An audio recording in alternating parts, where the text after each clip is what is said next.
नमस्कार, गुलिस्तान न्यूज में आपका बहुत बहुत स्वागत है और फाइनल कट के साथ मैं शीतल शर्मा। बुलेटिन की शुरुआत कुछ अहम खबरों से करेंगे। उपराज्यपाल मनोज सिन्हा ने कहा कि पिछले कुछ सालों से प्रगतिशील और आधुनिक जम्मू कश्मीर के निर्माण के लिए बड़े स्तर पर काम किया गया है। यहां के लोगों के सपनों को साकार करने के लिए सरकार ने, प्रशासन ने समृद्ध जम्मू कश्मीर की कल्पना की थी और यही वजह है कि अब इस प्रदेश को पुराने भेदभाव और गरीबी से छुटकारा मिल रहा है। रियासी के पौनी में हो रहे श्री अति विष्णु महायज्ञ में भाग लेने पहुंचे उपराज्यपाल ने अपने संबोधन में यह बात कही और यहां के लोगों के उत्थान के लिए शुरू की गई योजनाओं का हवाला भी वहां मौजूद लोगों को दिया। उन्होंने बताया कि केंद्र सरकार की तरफ से जारी की गई सभी प्रकार की सरकारी योजनाओं का फायदा हर किसी जरूरतमंद को पहुंच रहा है। उपराज्यपाल इस दौरान वहां जारी हवन यज्ञ में भी शामिल हुए। देश के लिए शहादत देने वाले वीर जवानों को नमन किया।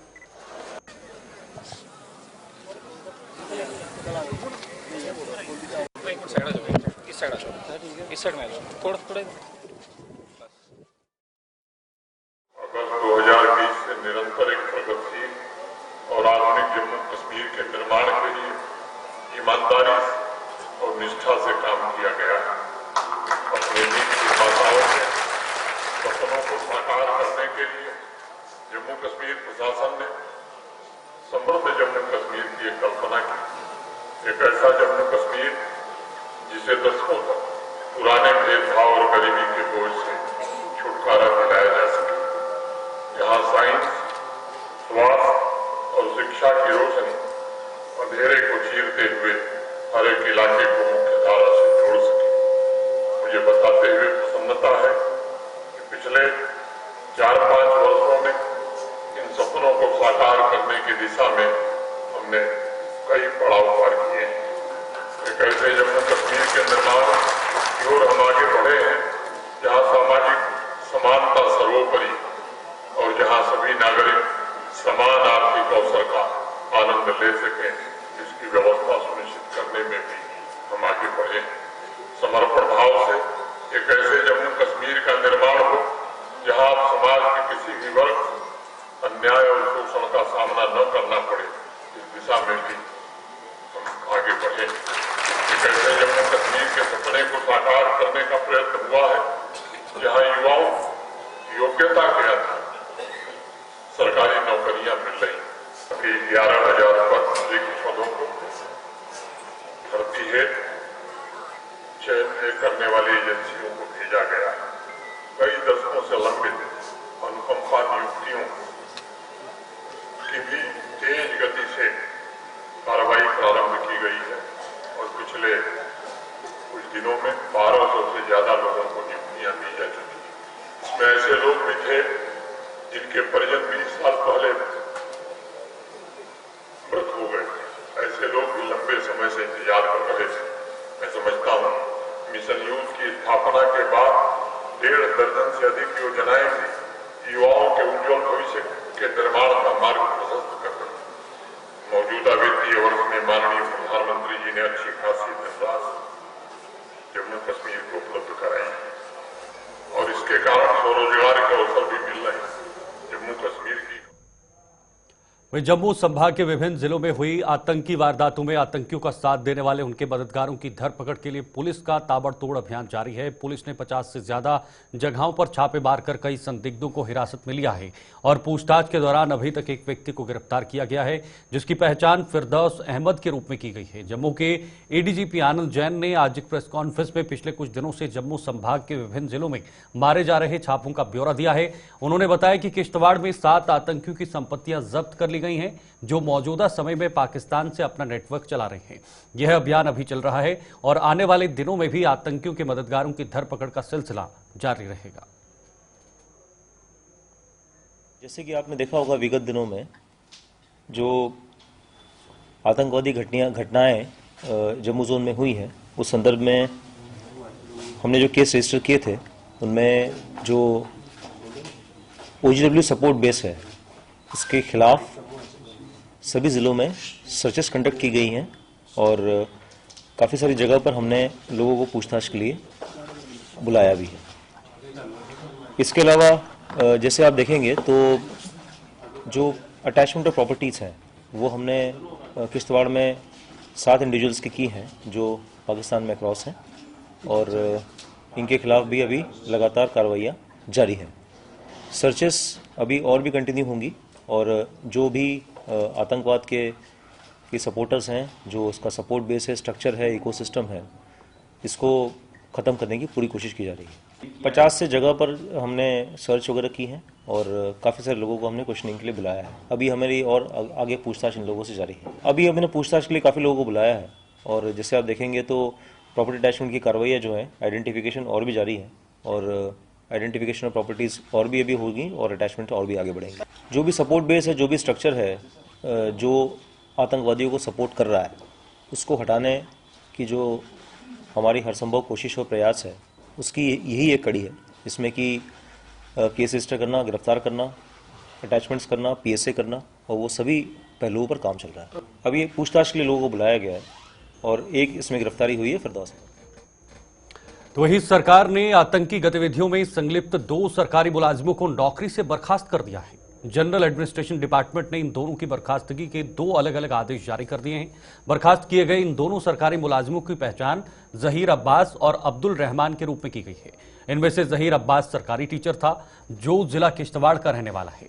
वहीं अब्दुल रहमान स्वास्थ्य विभाग में फार्मासिस्ट था, जो कुलगाम जिले के देवसर इलाके का निवासी है।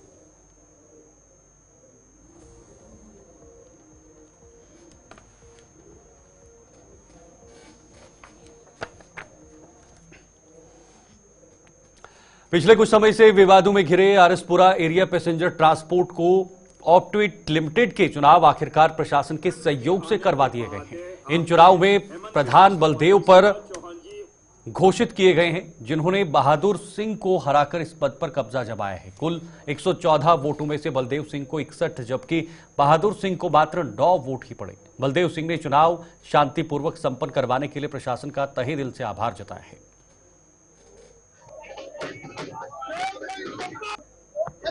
बहुत बहुत शुक्रिया करता हूँ जिन्होंने हमारी बात प्रशासन को बताई। हम गवर्नमेंट का और एलजी साहब का शुक्रिया अदा करते हैं, डीसी साहब का शुक्रिया अदा करते हैं, जिन्होंने 10 साल से जो गुंडा राज चल रहा था, उनकी इलेक्शन आज हमारी कराई है। हम दावे से कह सकते हैं जो भी काम प्रशासन ने हमारी मदद की है वो कोई नहीं कर सकता है, इसलिए हम सारे को बधाई देते हैं। जो हमारे ट्रांसपोर्ट भाई हैं, उन्होंने बढ़ चढ़ के हिस्सा लिया है, सहयोग दिया है, कोई डर वाली कोई बात नहीं है। इसमें हमारे 114 बोर्ड थे, जिसमें से 74 बोर्ड पड़े हैं, बाकी बोर्ड हमारी गाड़ियां बाहर गई थी, कोई टूर पे गई थी, इसलिए मैं सारे मीडिया से तरफ से साहब का शुक्रिया अदा करना चाहता हूँ। काम जो है हम पहले तरह जो गुंडा राज चल रहा है उनकी तरह नहीं करेंगे। हम जो बिल्कुल पेड़, जो लोग गरीब लोग हैं, मर रहे हैं, उनकी सहायता करेंगे, उनको बिल्कुल साथ चलाएंगे, सबको एक नजर से देखेंगे।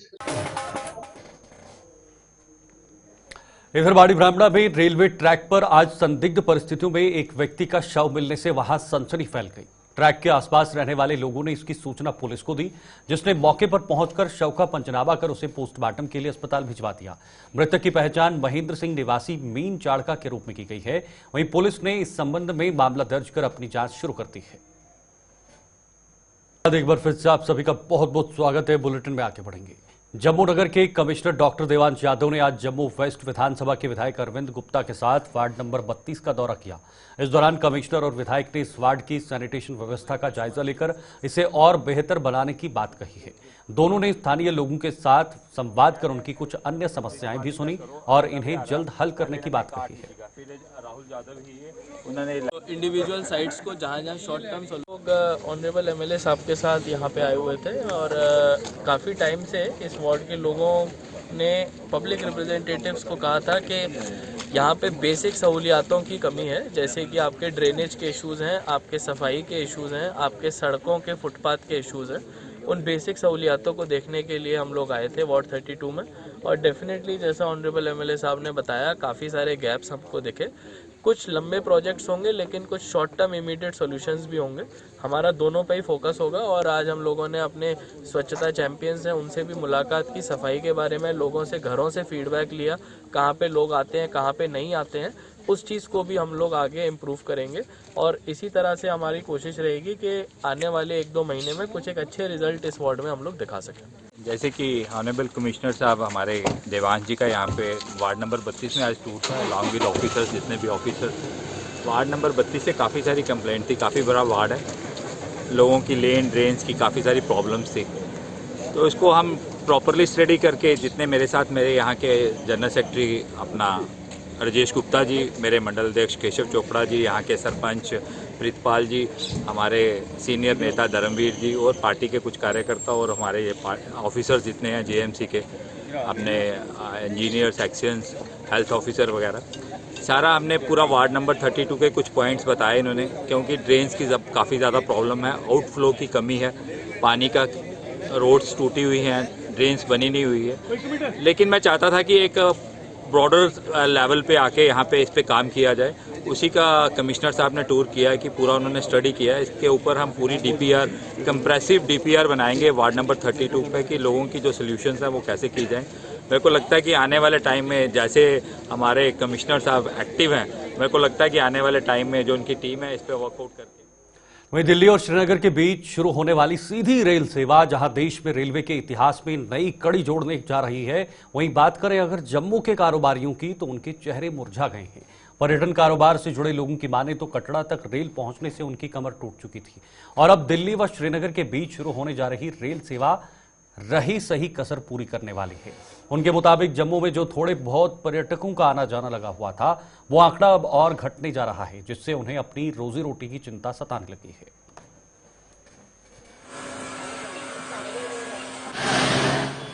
यात्री जो जम्मू में उतरे कम से कम टैक्सी हायर करे, होटल में रुके, कोई शॉपिंग करे, लेकिन आपने कटरा में भी ट्रेन दे दी, श्रीनगर में भी दे दी, तो जम्मू तो रुकेगी ही नहीं। ये तो गवर्नमेंट को सोचना चाहिए कि जम्मू को कैसे बचाएं, यहाँ के लोगों को कैसे बचाएं। अनएम्प्लॉयमेंट आप देख ही रहे हैं, गाड़ियां देखें हमारी पूरी खड़ी हैं, एक गाड़ी नहीं हिल रही। तो इसके बारे में सरकार, आपको लगता है कि थोड़ा सा आगे यहाँ पे जो है टूरिस्ट कम है? कम है। एक तो मिलिटेंसी जो आता है मीडिया के थ्रू, उसको देखे भी टूरिस्ट नहीं आते। अब जो टूरिस्ट आ भी रहा है वो डायरेक्ट कटरा या श्रीनगर के लिए जाएगा, जो ये 26 को ट्रेन जानी है। तो सरकार को तो सोचना चाहिए, आखिर जो जम्मू की जनता है जिनका रोजगार टूरिस्ट पे ही डिपेंड है, वो लोग कहाँ जाएंगे, कैसे उनका रोजगार चलेगा, वो बच्चे कैसे पालेंगे।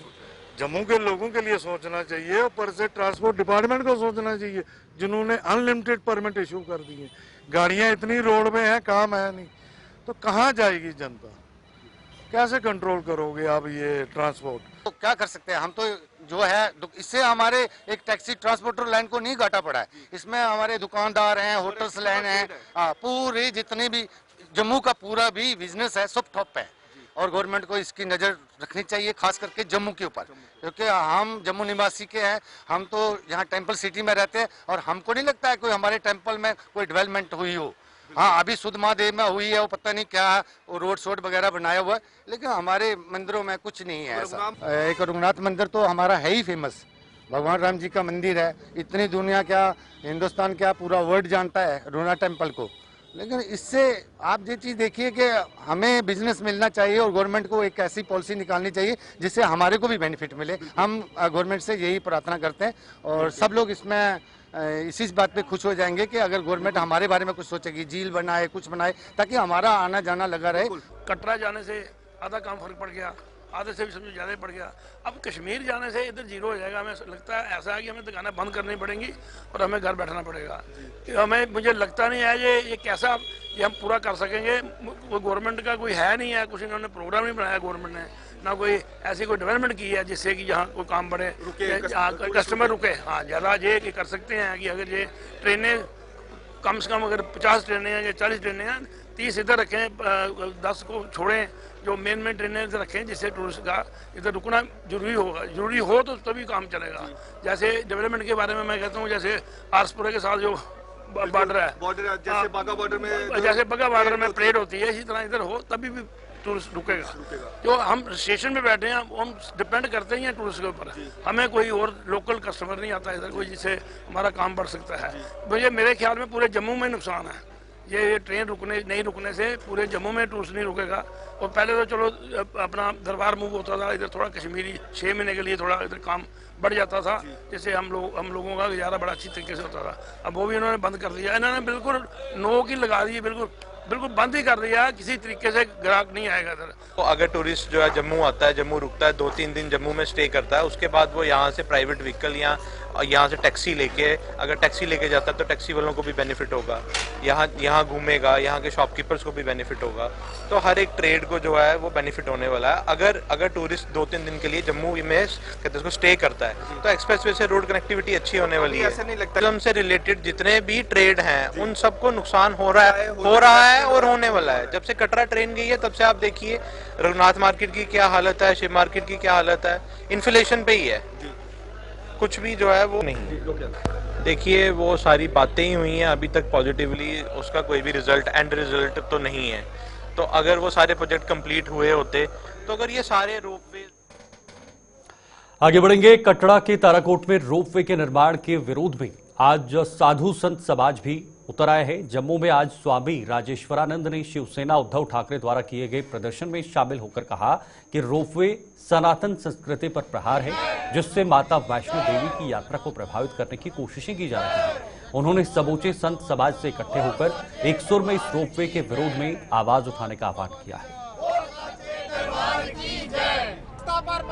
माता वैष्णो के दरबार का जो ऑलरेडी एक सर्किट बना हुआ है, जो कटरा, दर्शनी दरवाजा, भूमिका मंदिर, बाणगंगा, आदकुंवारी, सांझी छत से होता हुआ वैष्णो देवी जाता है, उस बने बनाए सर्किट को खत्म किया जा रहा है। ये सनातन धर्म पर, सनातन संस्कृति पर प्रहार है। याद रखिए, अगर संस्कार ही नहीं रहेंगे तो हमने हिंदू राष्ट्र का, आज जब हम हिंदू राष्ट्र की बात करते हैं, आज हम बात करते हैं सनातन बोर्ड बनाने की बात करते हैं। आज सनातन बोर्ड का मायने क्या रह जाएंगे जिस समय पर हमारे तीर्थ ही रह जाएंगे। तीर्थों का मतलब होता है हम अपने बच्चों को, आने वाली पीढ़ी को अपना पौराणिक महत्व समझा सकें। जब 6 मिनट के अंदर आदमी यहाँ से यात्रा करते हुए कटरा से ऊपर भवन पर चला जाएगा या वापिस आ जाएगा, तो इस दौरान बच्चों को, आने वाली पीढ़ी को, हम लोगों को आदकुंवारी का, चरण पादिका का, दर्शनी दरवाजे का, कटरा का, बाणगंगा का महत्व कहाँ पर समझ आएगा। मैं इसका विरोध करता हूँ और बल्कि सारे संत समाज से अपील करता हूँ कि आज अगर हम साधु संत नहीं जागे तो आने वाली भविष्य की जो पीढ़ियां हैं हमारे को कभी भी माफ नहीं करेंगी। एक तरफ से बात की जा रही है हिंदू राष्ट्र बने, हिंदू राष्ट्र के अंदर ही सबसे पहले समाप्त किसको किया जा रहा है, हिंदू की आस्था के साथ खिलवाड़ किया जा रहा है, हमारी संस्कृति के ऊपर प्रहार किया जा रहा है। इसको जल्दी से जल्दी इस रोपवे को रोकना चाहिए, इधर बांग्लादेश में अल्पसंख्यकों के खासतौर पर हिंदुओं पर हो रहे अत्याचार के विरोध में प्रदर्शनों का सिलसिला जोर पकड़ता जा रहा है। इसी कड़ी में जम्मू में आज मूवमेंट कल्की के बैनर तले लोगों ने प्रदर्शन करते हुए बांग्लादेश में सनातनियों पर हमले को रोकने के लिए केंद्र सरकार से उचित कदम उठाने की भी मांग की है। और जिस हद तक जाना पड़ा अपने सनातन की रक्षा के लिए, हमारी मूवमेंट कल्की जाएंगी, हमारे बैनर जाएंगे, हमारा साधु समाज जाएगा, हमारा पूरा संगठन, सनातनियों के जितने भी संगठन है सारे जाएंगे। और हमारा अपनी सरकारों से, हिंदुस्तान में रह रहे हैं, अपनी सरकारों से एक विनती है दोबारा, अगर कहीं पे भी सनातनियों को मारा जाता है, काटा जाता है, उनकी आवाज को दबाया जाता है, क्यों नहीं बोलते? क्यों हमारी केंद्र सरकार नहीं बोलती? कौन सा देश बोलेगा? ये भी बता दें। जब सनातनियों का एक देश ही है भारत, हमारी मूल जड़ें सनातन की भारत से शुरू होती हैं और भारत में ही खत्म होती हैं। भारत नहीं बोलेगा, केंद्र सरकार हमारा इतनी मजबूत कहते हैं हर किसी इस टाइम विषम में। इधर जम्मू के रकमुठी इलाके में स्थित आर्मी पब्लिक स्कूल का 2 दिवसीय वार्षिकोत्सव आज संपन्न हुआ। इस साल वर्षोत्सव के सभी कार्यक्रम धरोहर विषय पर आधारित थे, जिनमें स्कूल के बच्चों ने भी बढ़ चढ़कर हिस्सा लिया। इन 2 दिनों में स्कूली बच्चों ने रंगारंग कार्यक्रमों के जरिए धरोहरों के संरक्षण का संदेश भी दिया है।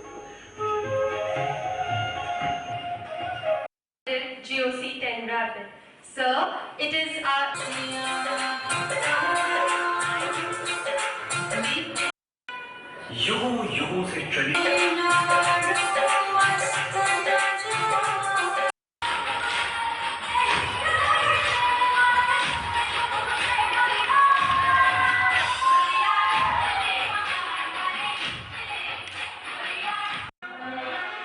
हमने धरोहर धरोहर का थीम चुना था बिकॉज आज की डेट में आप देखते हैं कि लोगों की वैल्यूज़ की मूल्य की कमी हो गई है, तो उसको बढ़ाने के लिए और उसको और उजागर करने के लिए हमने ये कोशिश की है कि धरोहर का थीम डालें। और मेरी पूरी टीम मेरे साथ कोऑर्डिनेशन की है, मेरे डांस टीचर्स, मेरे म्यूज़िक टीचर्स, मेरे कंप्यूटर डिपार्टमेंट, मेरे और भी जितने भी साथी हैं, सारे लोगों ने मेरा सपोर्ट किया है। और मेरे साथ मेरे बच्चे, मेरे प्यारे बच्चे, उन लोगों ने पूरा दिन रात मेहनत की है इस चीज़ को सक्षम बनाने के लिए, इस चीज़ को स्टेज में लाने। बहुत मज़ा आया, हर डांसेस हुए जो आप देखेंगे अभी, डांस हुआ, सॉन्ग्स हुए, स्किट्स हुए, बहुत मज़ा आया। हमें बहुत कुछ सीखने को मिला हर प्रैक्टिस के साथ साथ, हमें कुछ ना कुछ हमें सीखने को मिला। लेकिन फाइनल कट में फिलहाल के लिए इतना ही, लेकिन देश और दुनिया की तमाम खबरों के लिए आप देखते रहिए गुलिस्तान न्यूज़। नमस्कार।